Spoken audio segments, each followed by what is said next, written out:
ছবি হাতে রাস্তায় রাস্তায় বাবাকে খুঁজছে ছেলে নাসির সর্দার, যার সাথে দেখা হচ্ছে জিজ্ঞাসা করছেন তার বাবাকে কেউ দেখেছেন কিনা।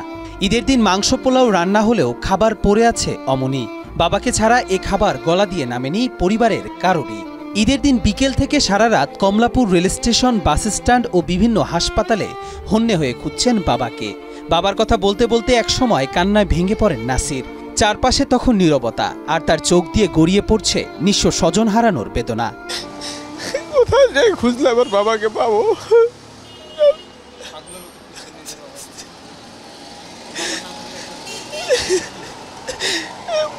বাবা না থাকলে বোধ হয় পৃথিবীতে বাঁচতে পারবো। নাসির সর্দার পেশায় একজন ব্যবসায়ী। বাবা মা থাকতেন গ্রামে। সন্তানদের সাথে ঈদ কাটাতে এসেছিলেন রাজধানী ঢাকায়। ওয়ালটন টেলিভিশন মাত্র 25,490 টাকায় পাচ্ছেন গুগল টিভি। কিন্তু ঈদের দিন বিকেলে বনানীর একই এলাকায় মেয়ের বাসায় যাওয়ার পথেই নিখোঁজ হন সে। আমি ঢাকায় বনানীতে থাকি। আমার একটা ফোন ফ্যাক্সের দোকান আছে। আমি মোবাইলের সার্ভিসিংয়ের কাজ করি। আমার ঢাকায় আমরা ভাই বোন সবাই ঢাকাতেই থাকি, একই জায়গায়। আব্বু আম্মু দুইজন গ্রামে থাকে। ওনারা এই কুরবানি ঈদ উপলক্ষে আমরা ঢাকায় কুরবানি দিই।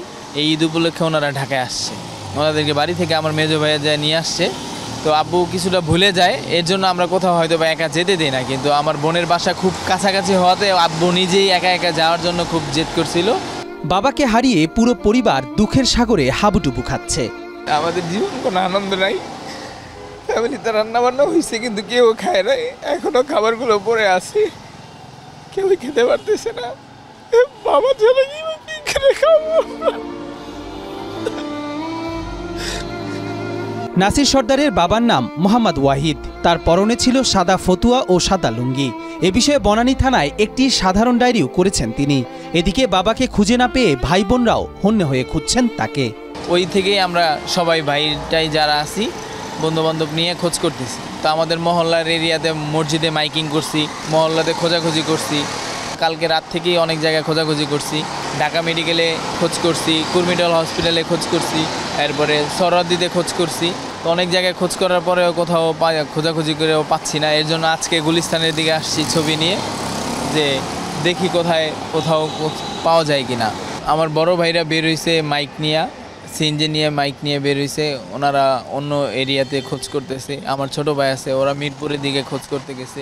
তারপরে আরেক ভাই আছে, ওরা উত্তরা খোঁজ করতেছে।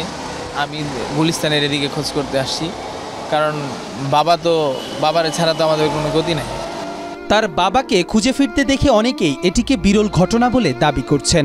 মানুষ না ওরা তো নিয়ে ফালাই দিয়ে, আর যারা বাবা মার লেগে দরদ আছে যে আমরা তো এইভাবে বুড়ো হমু, আমরা তো এইভাবে এরকম হমু, তাই এই বিশ্রি করে মানে ছেলে থাকলে মেয়ে থাকলে বিশ্রায় যে আমার মুরব্বী আমার বাপের আমি বিশ্রায় আনি, যদি মৃত্যু হয়ে যায় আমি যেমন লাশটা মারি দিতে পারি, এরকম চেষ্টাই তো সবাই করে। ছেলে বাবা করে ভালোবাসে, বাবাকে কোনোদিন বাইরেতেও থাকতে দিবে না, তাই জন্য বাবাকে সে খুঁজতেছে। এরকম কয়জনে বুঝে? এই শহরে যেখানে প্রতিদিন হাজারো মুখ হারিয়ে যায় ভিড়ের স্রোতে, সেখানে নাসিরের চোখে এখন একটি আশা, কোনো এক সহৃদয়বান মানুষ তার বাবাকে চিনে ফেলবেন, কিংবা কোনো পুলিশ সদস্য খোঁজ পাবেন তার বাবার। নাসির দর্শকদের কাছে অনুরোধ করেন কেউ সন্ধান পেলে বনানী থানায় যোগাযোগ করতে। কারণ আমরা ঈদের মধ্যে আমার বাবা ছাড়া খুব কষ্ট করে কাটাইতেছি। আপনারা যদি আমার বাবাকে খুঁজে পান তাহলে একটু বনানী থানায় যোগাযোগ করেন, যাতে আমার বাবারে আমি খুব দ্রুত খুঁজে পাই। ঈদের দিন যখন সন্তানরা বাবা মায়ের সাথে আনন্দঘন মুহূর্ত কাটাচ্ছে, ঠিক সেই সময় নিজের বাবার ছবি হাতে রাস্তায় রাস্তায় বাবাকে খুঁজে ফিরছেন নাসির সর্দার। গতকালকে থেকে ঈদের আনন্দ যেন একেবারে মাটি হয়ে গেছে তার। নিজের বাবাকে খুঁজে ফিরছেন ঢাকার অলিতে গলিতে। আমরা প্রত্যাশা রাখি খুব দ্রুতই তার বাবাকে খুঁজে পান তিনি। কবির চৌধুরী জয়, মাই টিভি, ঢাকা।